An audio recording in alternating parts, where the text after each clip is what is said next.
ইডির জালে বড়াইয়ার বিধায়ক জীবন কৃষ্ণ সাহা। কেন? কারণ তিনি তদন্তে সহযোগিতা করছিলেন না, তার কাছে যা জানতে যাওয়া হচ্ছিল উত্তর দিচ্ছিলেন না। আরো জানবো স্পট থেকে জীবন কৃষ্ণ সাহার বাড়ির সামনে থেকে রয়েছে আমার সহকর্মী প্রণব।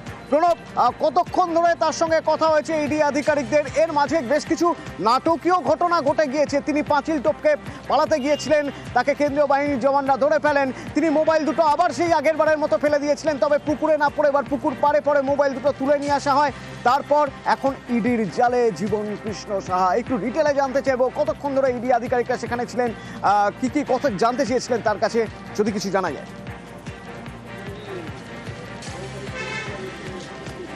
প্রায় 6 ঘন্টা থেকে 6.5 ঘন্টা ধরে ইডির আধিকারিকরা কিন্তু তাকে জেরা করে এবং বিভিন্ন ধরনের কাগজপত্র তারা পরীক্ষা করেন, তদন্ত করেন এবং তিনি বিভিন্ন প্রশ্নের উত্তর কিন্তু এড়িয়ে যাচ্ছিলেন বলে কিন্তু আমরা জানতে পারছি।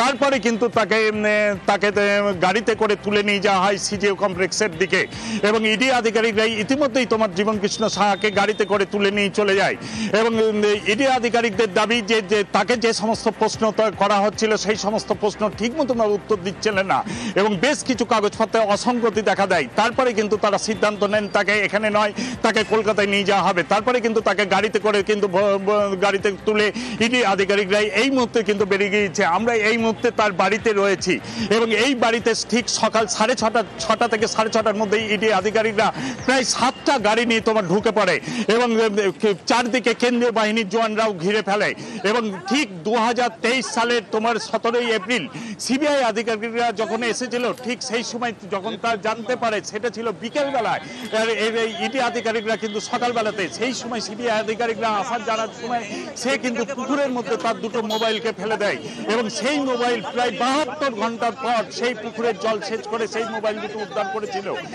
এবার যাতে সেই ঘটনার পুনরাবৃত্তি না হয় সেই কারণে কিন্তু যথেষ্টভাবে সতর্ক ছিলেন ইডি আধিকারিকরা এবং তিনি কিন্তু ওই দুটো মোবাইলকে তার পুকুরের দিকে ফেলে দিয়েছিলেন এবং পুকুরের জলের মধ্যে কিন্তু পড়েনি।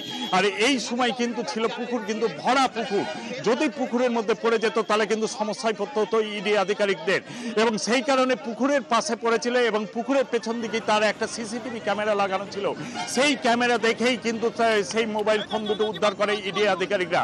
শুধু তাই নয়, তিনি গত 2023 সালে যেরকম সিবিআই আধিকারিকরা যখন তার বাড়িতে ঢোকার চেষ্টা করে সেই সময় কিন্তু তিনি পালিয়ে যাওয়ার চেষ্টা করেন, কিন্তু এবার যখন সকাল পালানো হয়নি। প্রণব সঙ্গে থাকো, ইডি সূত্রে কি জানতে পারছি? অমিত রয়েছেন আমার সঙ্গে। অমিত, প্রথমেই জানতে চাইবো ইডি আধিকারিকরা জীবন কৃষ্ণ সাহার বাড়িতে একযোগে তার শ্বশুর বাড়িতে তার পিসির বাড়িতে গিয়েছিলেন, তারা কোন নথির সন্ধানে, কোন তথ্যের সন্ধানে?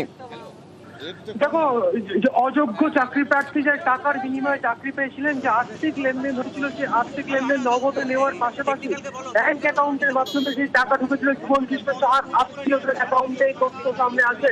তো আজকে যখন ইডি আধিকারিকরা তার বাড়িতে পৌঁছে যান, পৌঁছে গিয়ে যখন তাদের জিজ্ঞাসাবাদ করার প্রক্রিয়া শুরু করবে, তার মোবাইল ফোন যখন চাওয়া হয়েছিল, আজকে একই জায়গাতে জীবন কৃষ্ণ সাহা তার মোবাইল ফোনটি ছুড়ে ফেলে দিয়েছিলেন। সেই মোবাইল ফোন উদ্ধার করার পর যখন তার কাছে পাসওয়ার্ড চাওয়া হয়েছিল, কিন্তু পাসওয়ার্ড দেয়নি। ইডি আধিকারিকদের তদন্তে অসহযোগিতা করছিলেন এবং তথ্য প্রমাণ হাতে নিয়ে, অর্থাৎ যে বিষয়টি এর আগেও বলছিলাম যে অযোগ্য চাকরি প্রার্থী যে টাকার বিনিময়ে চাকরি পেয়েছিলেন, সেক্ষেত্রে যে তালিকা জীবন কৃষ্ণ সাহার মাধ্যমে প্রচন্ড রায় হয়ে এসএসসি সরকারের কাছে পৌঁছে গিয়েছিল, সেই সমস্ত চাকরি প্রার্থীদের কাছ থেকে যে আর্থিক লেনদেন হয়েছিল সে টাকা হাত ঘুরে পৌঁছেছিল জীবন কৃষ্ণ সাহা তার আত্মীয়ের অ্যাকাউন্টে। সেই সমস্ত তথ্য প্রমাণ হাতে নিয়ে বা সেই সমস্ত অ্যাকাউন্ট ডিটেলস হাতে নিয়ে আজকে অভিযান চালানো হয়েছিল ইডি আধিকারিকদের তরফে।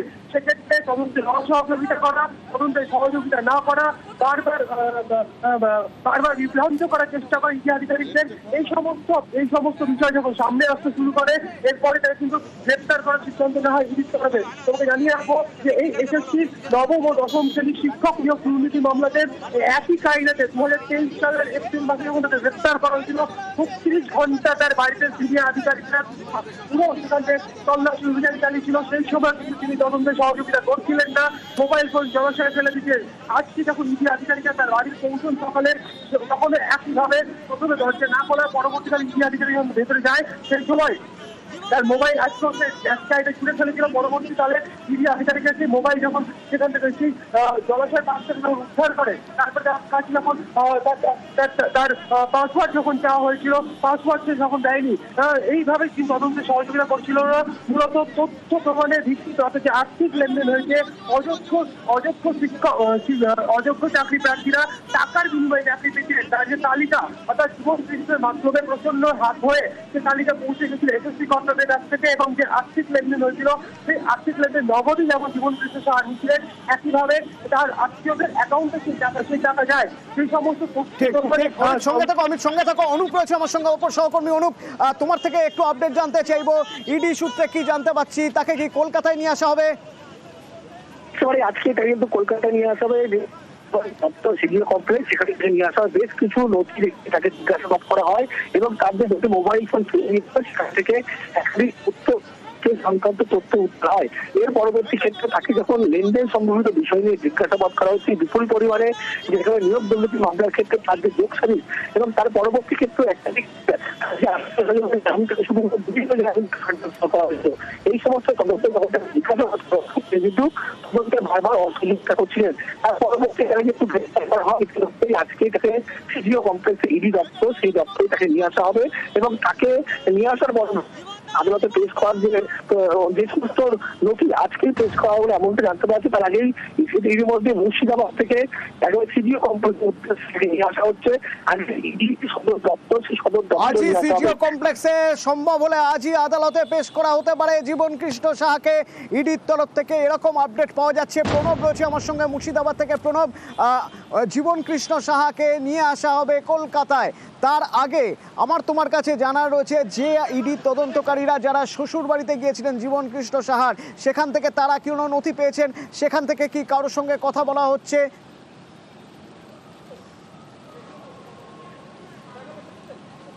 একদম তাই। দেখো, জীবনকৃষ্ণ সাহার বাড়িতে যে সময়ে ইডি আধিকারিকরা ঢোকে, ঠিক একই সময়ে রঘুনাথগঞ্জের যে পিয়ারাপুরে তার শ্বশুর বাড়ি, সেইখানেও কিন্তু ইডির 6 সদস্যের দল সেখানে ঢোকে এবং তারপরে সেখানে তার 3 থেকে 4 জনকে তারা কিন্তু জেরা করে এবং বেশ কিছু কাগজপত্র তারা নিয়ে গিয়েছেন এবং তাদেরকে যাতে সিজিও কমপ্লেক্সে যাতে তারা যান সেখানেও কিন্তু ডেকে পাঠানো হয়েছে এবং বেশ কিছু ব্যাংকের স্টেটমেন্টও চাওয়া হয় এবং সেই সমস্ত নথিপত্র তারা জিজ্ঞাসাবাদ করেছেন।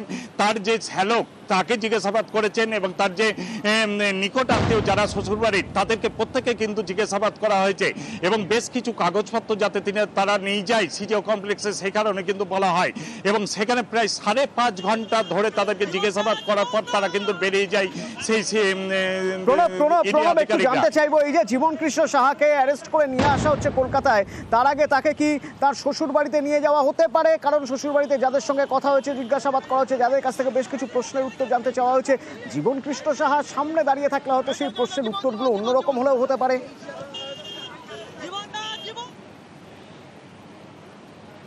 না দেখো, এখনো পর্যন্ত সে ব্যাপারে কোনো ব্যাপারেই মুখ খুলতে চাননি ইডি আধিকারিকরা। তবে তাকে সিজিও কমপ্লেক্সে নিয়ে যাওয়া হচ্ছে বলে কিন্তু আমরা ইডির ভেতর থেকে তথ্য পেয়ে কিন্তু জানতে পারছি যে তাকে সিজিও কমপ্লেক্সে নিয়ে গিয়ে কিন্তু তাকে জেরা করা হবে।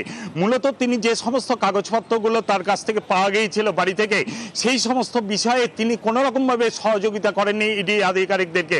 প্রথম থেকে তিনি অসহযোগিতা করে যাচ্ছেন। এবং প্রণব, তুমি যেমন বলছো জীবন কৃষ্ণ সাহার বাড়ির পাশাপাশি রঘুনাথগঞ্জে তার শ্বশুর বাড়িতে, সেখানেও ইডি আধিকারিকরা গিয়েছিলেন, বেশ কয়েকজনকে তার বেশ কিছু জিজ্ঞাসাবাদ করেছেন। ঠিক তেমনই ইডি আধিকারিকদের আরেকটা টিম গিয়েছিল বীরভূমে জীবন কৃষ্ণ সাহার পিসির বাড়িতে এবং জীবন কৃষ্ণ সাহাকে গ্রেপ্তার করে নিয়ে আসা হচ্ছে কলকাতায় সিজিও কমপ্লেক্সে। আজই সম্ভবত আদালতে তোলা হতে পারে। জীবন কৃষ্ণ সাহার পিসামশাইকেও আসতে বলা হয়েছে কলকাতায়। আমার সঙ্গে ইন্দ্রজিৎ রয়েছেন। ইন্দ্রজিৎ, কি খবর আছে?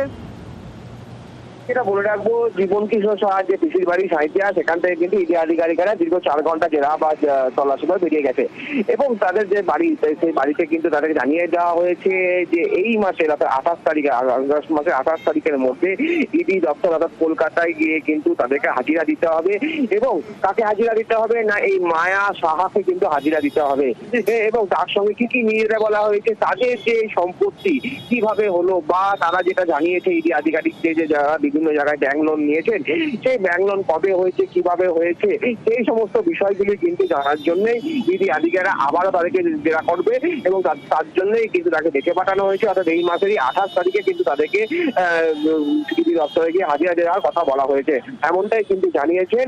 অর্থাৎ যাকে জেরা করা হয়েছে সুব্রত সাহা, পিসে মশাই মায়া সাহা স্বামী, তাকে তিনি কিন্তু এমনটাই জানিয়েছেন।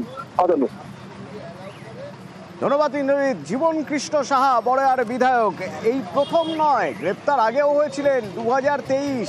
তো 2023-এ যখন তার বাড়িতে সিবিআই আধিকারিকরা গিয়েছিলেন, সেই সময়ের কিছু ছবিও আপনাদের দেখে রাখি। ঠিক একই ঘটনা যেন 2 বছর পরে এবার ঘটেছিল। কি ঘটনা না, সেই 2023-এ সিবিআই আধিকারিকদের দেখে তড়ি ঘড়ি তিনি মোবাইল তো ছুঁড়ে ফেলে দিয়েছিলেন পুকুরে। সিবিআই আধিকারিকদের বেশ বেগ পেতে হয়েছিল সেই মোবাইল খুঁজে বার করতে। পুকুরের জল ছেঁচে ফেলে দিয়ে 3 দিনে লেগেছিল সেই মোবাইল উদ্ধার করতে। এবারও যখন ইডি আধিকারিকরা গেলেন, এর মাঝে অবশ্যই 2023-এর ঠিক 1 বছরের মাথায় 2024-এর জামিনও পেয়ে গিয়েছিলেন জীবন কৃষ্ণ সাহা। তারপর আবার এই 2025 এবারও যখন ইডি আধিকারিকরা গেলেন, প্রথমে তো মোবাইল দুটো ছুঁড়ে ফেললেন পুকুরের দিকে তাক করে, কিন্তু এবার আর মোবাইল পুকুর পর্যন্ত পৌঁছলো না, তার আগেই মাটিতে পড়ে গেল। আর তারপর জীবন কৃষ্ণ সাহা নিজে পাঁচিল টপকে পালাতে গেলেন, কিন্তু না, তার আগে কেন্দ্রীয় বাহিনীর জওয়ানরা তার বাড়ি পুরো ঘিরে রেখেছে। মোবাইল ফেললেন কোথায় সেটাও জানা গেল জীবন কৃষ্ণ সাহার বাড়ির পিছন দিকে ক্লোজ সার্কিট ক্যামেরার ফুটেজ দেখে। সেই ফুটেজ অনুযায়ী খুঁজে পেতে নিয়ে আসা হলো মোবাইল। এবার মোবাইল খুলতে হবে, পাসওয়ার্ড কি না। জীবন কৃষ্ণ সাহা তদন্তে সহযোগিতা করেননি বলেই জানা যাচ্ছে। পাসওয়ার্ড তিনি কিছুতেই বলবেন না, কারণ ওই পাসওয়ার্ড বললে তার মোবাইলে কি আছে সেসব কিছু তো আধিকারিকরা জেনে যাবেন। তিনি পাসওয়ার্ড বলতে রাজি নন। নানা রকম প্রশ্ন, কোনো প্রশ্নেরই উত্তর দিতে রাজি নন। শেষমেশ গাড়িতে করে ইডি আধিকারিকরা নিয়ে চললেন জীবন কৃষ্ণ সাহাকে তাদের গন্তব্য সিজিও কমপ্লেক্স। কলকাতায় নিয়ে আসা হবে, কলকাতায় এনে সম্ভবত আজই আদালতে তোলা হবে। এবং এই যে আর্থিক দুর্নীতি, সেই দুর্নীতির টাকা কোথায় কোথায় গিয়েছে, কিভাবে গিয়েছে, আত্মীয়দের বিভিন্ন অ্যাকাউন্টে রয়েছে তা জানতেই যখন জীবন কৃষ্ণ সাহার বাড়িতে ইডি আধিকারিকরা ঠিক একই সময়ে তার শ্বশুর বাড়িতে রঘুনাথগঞ্জে, এদিকে বীরভূমে তার পিসির বাড়িতে, সেখানেও ইডি আধিকারিকরা পিসমশাইকে বলা হয়েছে বেশ কিছু নথি নিয়ে তাদের চলে আসতে হবে কলকাতায়। আর জীবন কৃষ্ণ সাহাকে ইডি আধিকারিকরা গ্রেপ্তার করে নিয়ে আসছেন সিডিও কমপ্লেক্সে।